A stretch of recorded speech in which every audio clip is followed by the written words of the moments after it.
The Clemson Tigers dropped 6 spots in the college football playoff rankings, which is wild. But what other implications does that mean for the ACC? Does Drake May actually deserve Heisman conversations? Want to talk about that. And then weekly reads and rankings with AJ Black from Locked On Boston College. You know how we do. Let's get it started. You are Locked On ACC, your daily podcast on the Atlantic Coast Conference. Part of the Locked On Podcast Network, your team every day.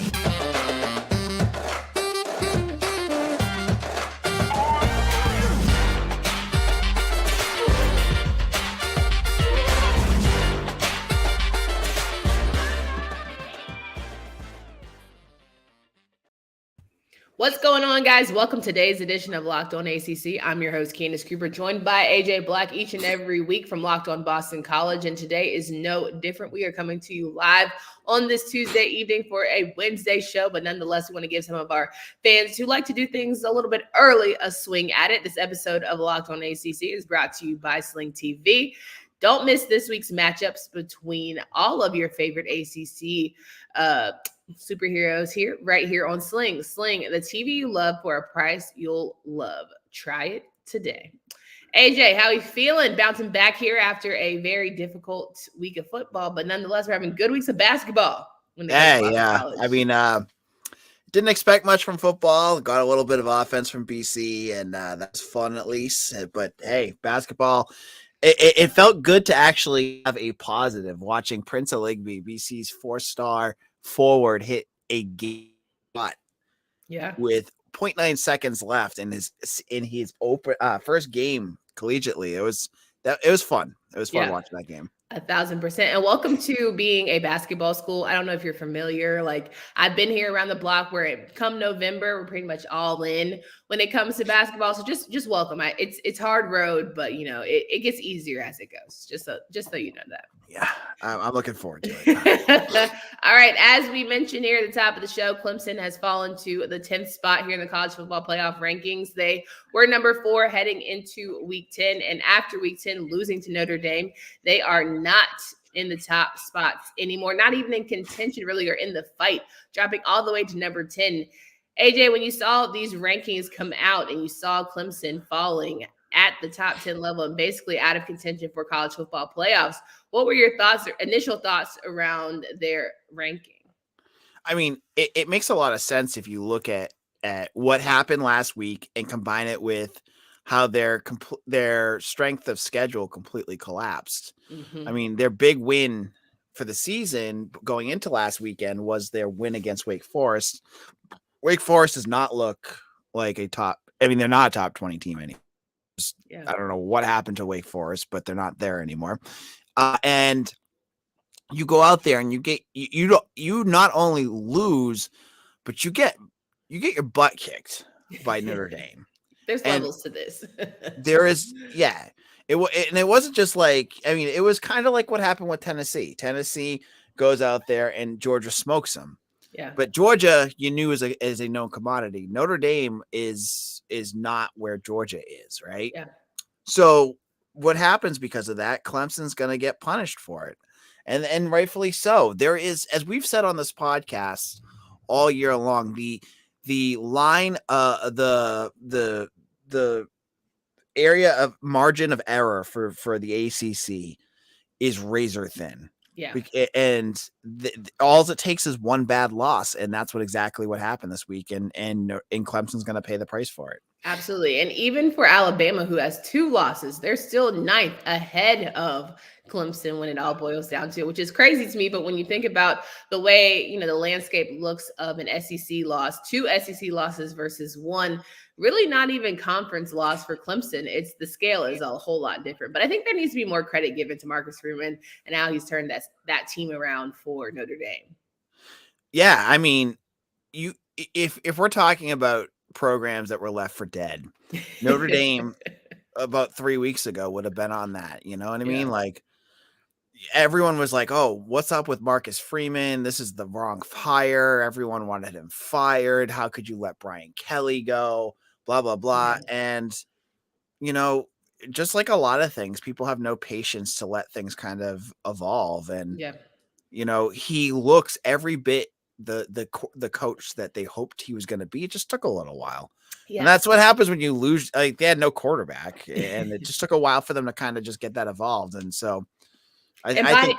Well, I was going to say, and by a while, you mean 3 games into the season. Because, like, it's crazy to me that we live in an age where, after not even a full year of being a head coach, it's already like, oh, he's not the guy. He lost 2 games. Oh, he's not the guy. Like, we give no time for people to just figure some things out. Like, literally not. It's insane. Right. It's so true. Like, college football, especially in the blue bloods, there's just no margin of error before they just cut bait and go on to the next guy. You have to be perfect with 18 and 22-year-olds, which is insane. But, maybe this is a nod. I actually was at work today and worked with a guy who has a bunch of players, one of which is going to Boston College. And I was talking to him. I was like, I really hope they give Hafley a little more time. Maybe we get a little more nod. I know the AD gave them a nod. Maybe give Hafley just a couple more paces. But, with all the things that are going on with the school, it just seems like, again, it's so hard to be a head coach in college football, especially Power 5 football. Oh, totally. And I got to be careful with what I say because my fan base will just murder me for saying it. But with Hafley, like, there's some questionable in-game stuff that's gone on. But elephant in the room, you lost 5 of your offensive linemen from last year, replaced them, and then lost 4 of those guys. You lost 9 offensive linemen in the span of 12 months. And as much as you don't want to say that's the issue with BC, that's the issue with BC. Yeah, like 1,000%. And I've made the point all year long that issue bled into every other aspect of that team. When you have that much of a problem. But nope, folks are, and I get it because I'm kind of, I see some of the cracks in his veneer too. But like some folks are just done. They call him Jeff Hapless, and they're just done with him. And I'm like, hey, guys, it is a major issue what happened with BC, and you can't, just because of the way college sports are, no one wants to hear that. They're like, well, he should have just done X, Y, and Z instead, and that should have been the issue. Yeah, everyone wants you to make magic out of mud. Like, that's just the way it goes in college sports. Yeah, 100%. All right, Clemson is number 10. North Carolina is number 15. NC State's number 16. Florida State is 23 in the college football playoff rankings as of right now. So we have 2 top 15 teams, which is great. We have 4 top 25 teams for those who are keeping track and keeping along. Welcome Florida State, who's turning things around for themselves as well with a bludgeoning against Miami. And I think it makes it better for you when we talk about these bottom 5 teams here in just a second. And you don't have to have the worst team. Maybe that's a positive, AJ. We find that to be positive. Okay. Maybe not. Yeah, I mean, it's always a good sign when we can enjoy our teams not being the worst. But guys, if you thought about securing your home with home security but haven't been putting it off, you'll want to listen up right now. Locked On ACC fans, I want you to order the #1 rated SimpliSafe home security system for 50% off. This is their biggest offer of the year, and you won't want to miss it. And here is why I love it. I love the idea of being safe in my home whenever I have to leave for a long weekend of work. I know that I can come home and SimpliSafe has me covered. SimpliSafe was named the best home security system of 2022 by U.S. News and World Report, for a third year in a row. In an emergency, 24/7 professional monitoring agents use Fast Protect technology exclusively from SimpliSafe to capture critical evidence and verify the threat is real so you can get priority police response. Don't miss your chance to save big on the only security system I recommend. Get 50% off any new SimpliSafe system at simplisafe.com/URL today. This is your biggest discount of the year, so don't wait. That's simplisafe.com/locked-on-college. There's no safe like SimpliSafe. SimpliSafe spelled SimpliSafe. We're rocking and rolling with AJ Black here of Locked On Boston College, going over weekly reads and rankings. Clemson is number 10 in the college football playoffs, but they may be number 1 still in our hearts, but we'll find that out towards the end of the show. Right now, we are going to talk about the fact that the bottom five teams that need a little help and a little love are coming from AJ's weekly reads and rankings. So let's start with number 5. Who is the worst team right now here in the ACC? I'm looking right at him right now. The Boston College Eagles. Still? And Okay. yeah. Oh yeah. Okay. I thought you would have given it to Miami, but it's fine. No, I'm not gonna crap on Miami on this one just because I just, you look at all the statistics for BC right now. They're dead last in a lot of big time things. And on Friday they had their chance. They were able to score some points. Emmett Moorhead looked like he is going to be a serviceable replacement, while Jeff Halfley just keeps talking about Phil Dracovic, and I don't know why. I'm happy to see Emmett Moorhead try this stuff out, but it's not going to get any easier for BC. For the rest of the season, they've got NC State, Notre Dame, and Syracuse. They're not winning any of those games. They could be Syracuse. Syracuse is struggling without their quarterback, I guess. And no Garrett Williams, on defense, but the mob is still the mob. Okay, I get you. But yeah, it's just very the vibes around the program are very negative right now. Yeah. And as I mentioned, they let up. They made Riley Leonard look like Lamar Jackson out there. I don't know. I don't know. I think either their offensive line gets away with really good holding, or he's just really that good because he always seems to find some holes. A very good offensive line for Duke. I have to say that. Not to BC had issues with tackling, but their offensive line was very good. Yep. Number 4, who do we have? There's Miami. Yeah, you can't only put up 3 points against your rival. That's just not allowed. Nope, you can't do that. And they had, and I have to admit, I did not watch this game. I enjoyed my weekend of not watching bad ACC football. Once Friday night was over, I was like, that's fair. You know what? There's some really good games on Saturday night. I can watch Clemson. I can watch that Georgia game. I can watch Alabama. Great games. I am not watching Miami and Florida State. Don't blame me. I'm sure there's a lot of folks out there, and Drizzy Drake is probably very excited about how badly his Seminoles smashed Miami. Yeah. But, we talked about in our first segment the lack of forgiveness that folks have in college football and the need for immediate results. Yeah. And Miami is going to be a perfect example of that.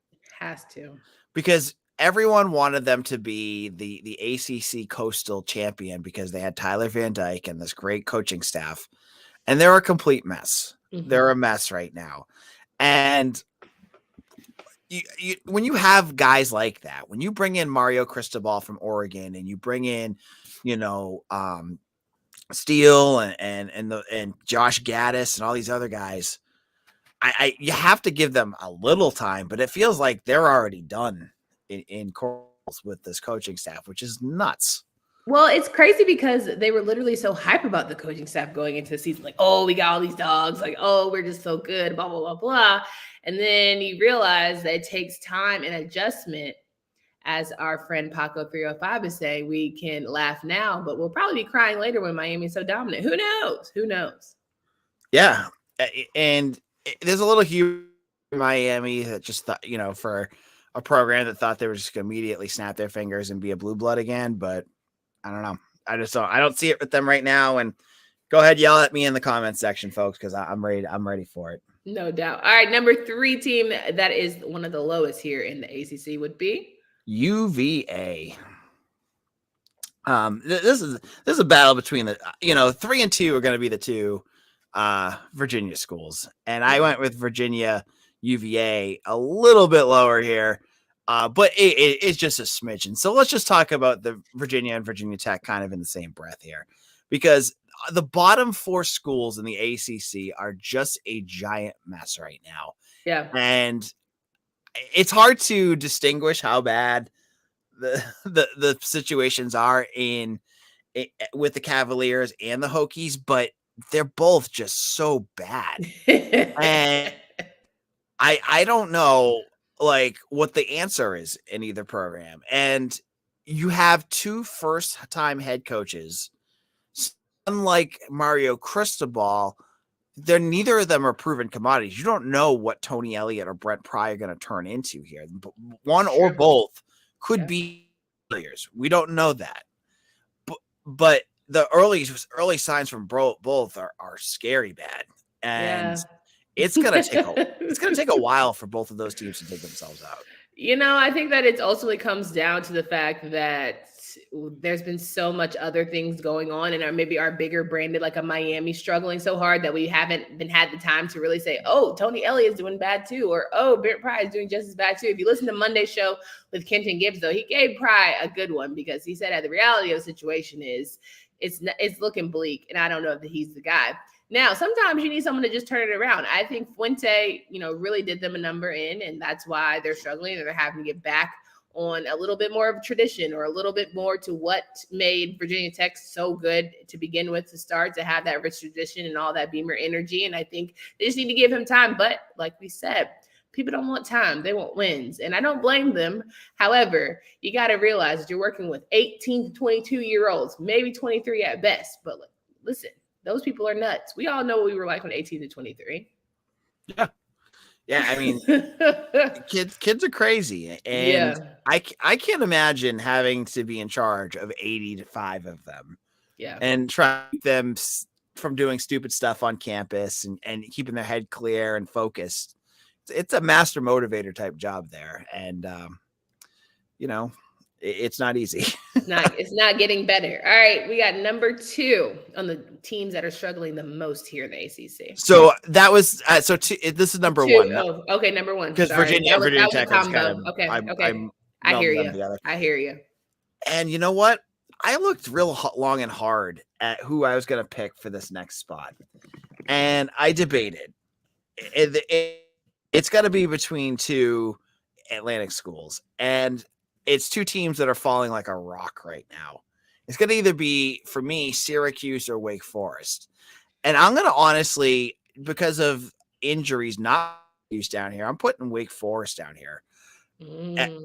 Because their collapse has been abysmal. Abysmal. Like, they're playing awful football. And all the nice things I said about Sam Hartman a couple of weeks ago as being the best, I don't know where his head has gone, but they've gone from, we got to get Clemson and Wake Forest in the championship game with what has gone on with Wake Forest. And injuries aren't the issue. There's something else going on there, and I just can't figure it out. It's a head game. To me, it has always been a head game for Wake Forest. Like, when I have seen them collapse against UNC, I'm like, this is all mental, because you have the horse in the stable, you have the talent, you have a good coaching staff. You guys don't make mistakes like that. What is happening? You are becoming undone for yourself. Like, you're doing this all to yourself. Nobody is tricking off. Like, UNC has plenty of times been like, yeah, go ahead and win this one, big guy. And you're like, nah, you got it. Go ahead and do what you do. Make it shake. And so I'm sitting here saying to myself, it has to be a mental head game, which, listen, do your thing. I'm not knocking anybody, but maybe it's time for a change. And by change, I mean change of offensive leadership, change in defensive leadership, where you got to have more consistent guys. So, like, I think Bothroyd was supposed to be the guy. And listen, they're doing their best, but you want to have all-around sound ball. And Wake Forest, the fact that we can even complain about Wake Forest in this way shows that they're improving, right? Because I remember there was a time when nobody gave a damn about Wake Forest football. Well, not in the same sense that they do now. But let's maybe, extend a little grace. But that's hard here. Yeah. It's hard to give grace around here. No, it's not. Yeah, that's the theme of this episode is there's no grace for anybody. It's you win now or we're going to slam you. 1,003%. All right, we got to talk about the best schools here and also talk about the best quarterback arguably here in the entire country. But first, can we pause for a second? Okay, we're paused. Great. Because you got to try this. I'm talking about Built Bar's new reimagined flavors, cookie dough topper, coconut brownie bar, and coconut brownie topper. White chocolate peppermint granola. It's Built's take on the granola bar, so it's more filling and it's still insanely tasty. And candy cane brownie puff. Built Puffs are like biting into universe's most delicious cloud. First off, anyone who hasn't tried Built Bars before, they're literally the best tasting protein bars ever built. I'm not kidding. There will be a time before you tried these new Built flavors. In the magical, wonderful time afterwards, you're probably wondering which new flavors are my favorite. An unanswerable question to say the least, because I truly enjoy just about all of them, all covered in 100% real chocolate. They're all unbelievable and they're all different. So you can order a mixed box and try all 5 flavors for yourself today. Built. You got to try this. Get 15% off your order by using promo code LOCKEDON15 at built.com. So wrapping up the show here with AJ Black of Locked On Boston College. A lot to talk about on Locked On ACC because there's so many good schools and there's 5 of them that do the damn thing, and they are certainly pulling themselves away here in the conversation. And number 5 school that is doing it well would be AJ. My number 5 team, the team that's doing well for the ACC, is going to be Louisville. Okay, yeah, let's give one up for them. I like that. Pressed. Yeah. And I go back to my question as a team, as someone covering, how the hell did this team lose to Boston College? We call them the Fighting Satterfields here on this show because they have been going hard for their boy. And, I think that's a difference when you talk about Hafley and potentially keeping his job or losing his job is you don't see necessarily the fight from the players and wanting to tighten up, get things back on, back in a row and fly right and all the things that, the magical words that we say to get teams to bounce back. And it's not seen from Boston College or some other teams around here, Virginia Tech and Virginia, but with Louisville, they're probably the most improved from like a really shaky start team to me this season. Yeah, absolutely.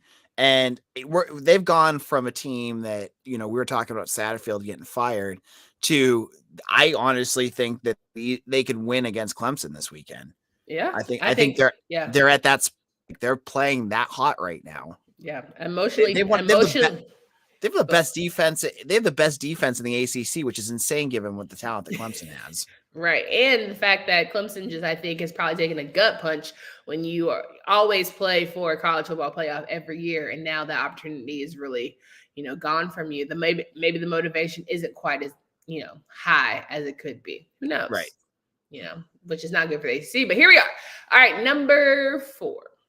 My number 4 is going to be Florida State. We talked about them crushing Miami, which is got to get everyone, in the garnet and gold feeling good. The Fighting Norvells. Listen. Yeah.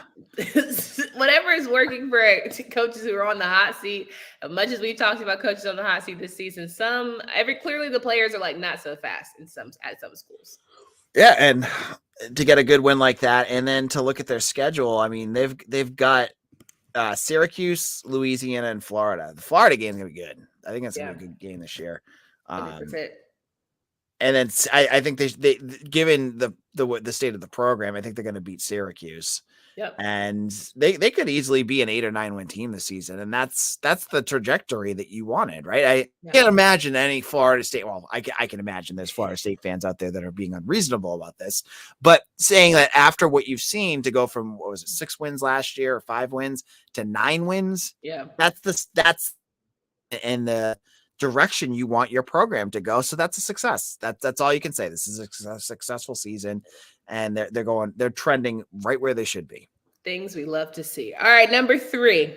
All right, my number is I was debating a bit about this one, and I am going to put the Duke Blue Devils here. I want to give some props again.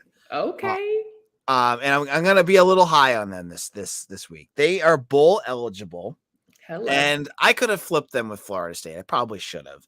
But I'm going to use my recency bias watching this team and saying, okay, they've got something there. They have absolutely no defense, as we saw. They let up 31 points against a BC team that let up that got 21 points combined the 3 weeks before. That's a bit concerning. Yeah. Especially when you get Mike Elko, who is a defensive minded coach, but you know what, Duke's a program. They take time to build that. Mm-hmm. What impressed me with Duke is their offense and their offensive line and what they were able to put together offensively, and they're bowl eligible. And I want to throw them on here because of that. Yeah, because this is a team, and Cass, I want to give you props because you nailed this right at the beginning of the season, that most people wrote off for dead, like that it's going to take them a long time. you said don't sleep on them. They're out there with 6 wins already, and they're looking good. They're a good-looking program. They've got an identity, and Riley Leonard is not the most impressive throwing quarterback, but he does what he needs to do to win games. Absolutely. And they're a smart football team. And that's from the coaching down, that they play smart football. I couldn't have said it better myself, AJ. I think ultimately, like, they just do the fundamentals, right? They do what they need. They go out there, they do their job. It's not that flashy, right? You saw it yourself. It's not like, every single player, like, ooh, who's going to be the playmaker this time? Like, it's not like that. But they move that damn ball. Like, they keep progressing. They stay out on the field. Like, they frustrate defenses. And that's all you want from an offense at the end of the day, is frustrate them enough to get to that end zone and score a couple touchdowns. So, right.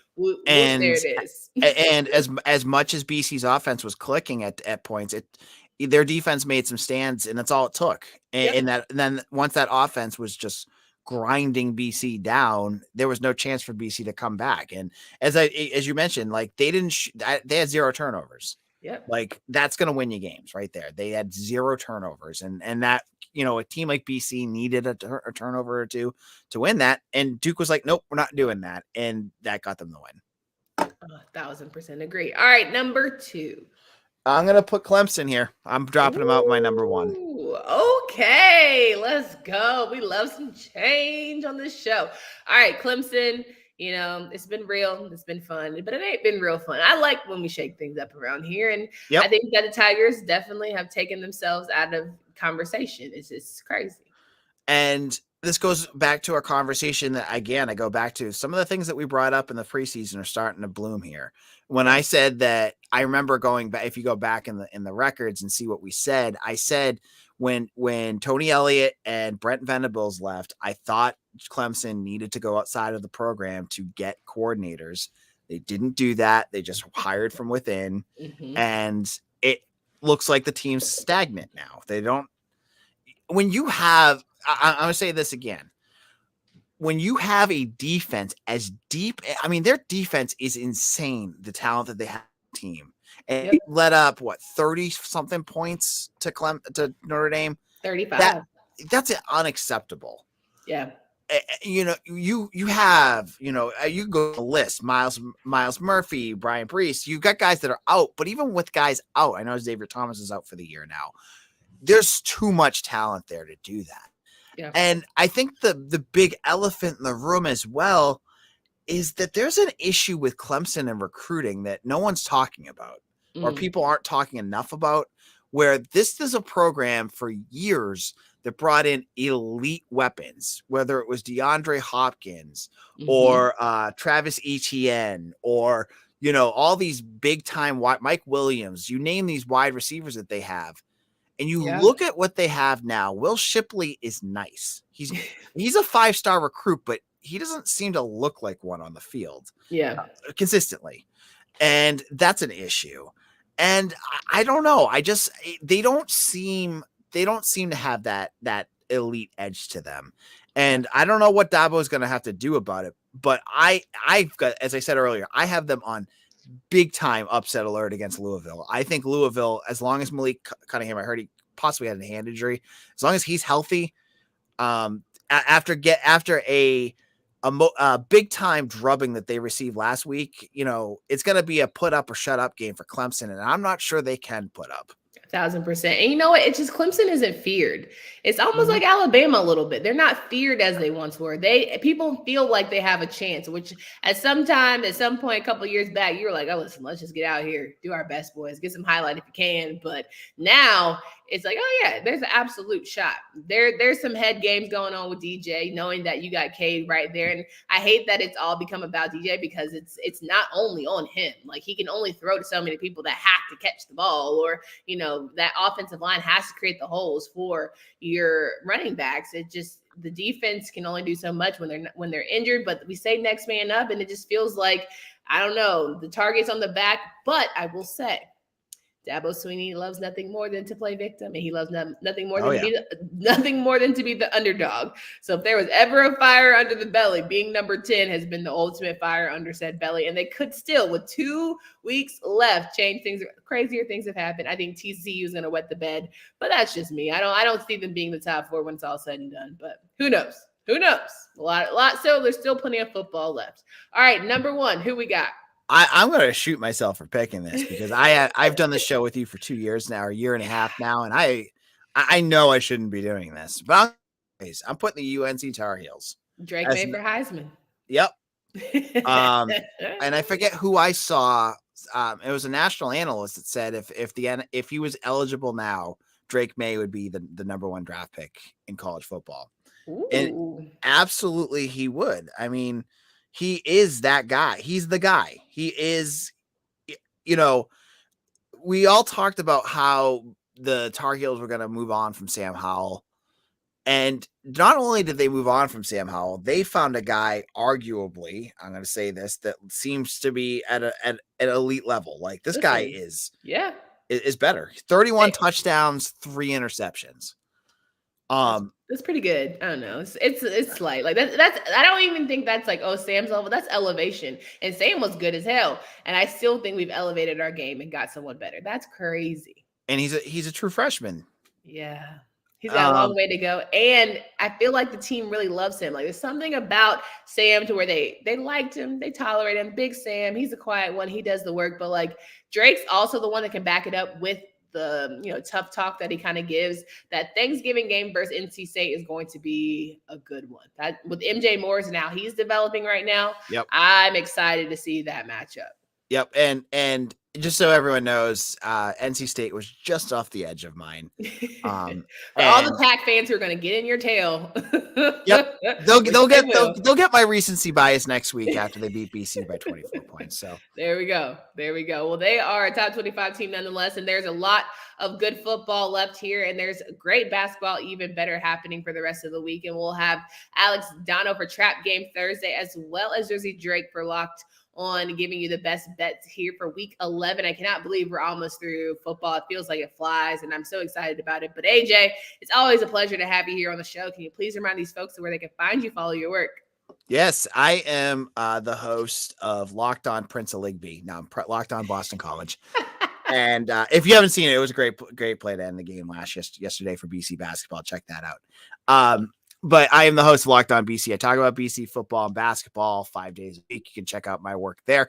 I'm also the editor and publisher of 247 Sports, Eagle Insider. We've got a lot of stuff going up about this weekend's game against the Pack.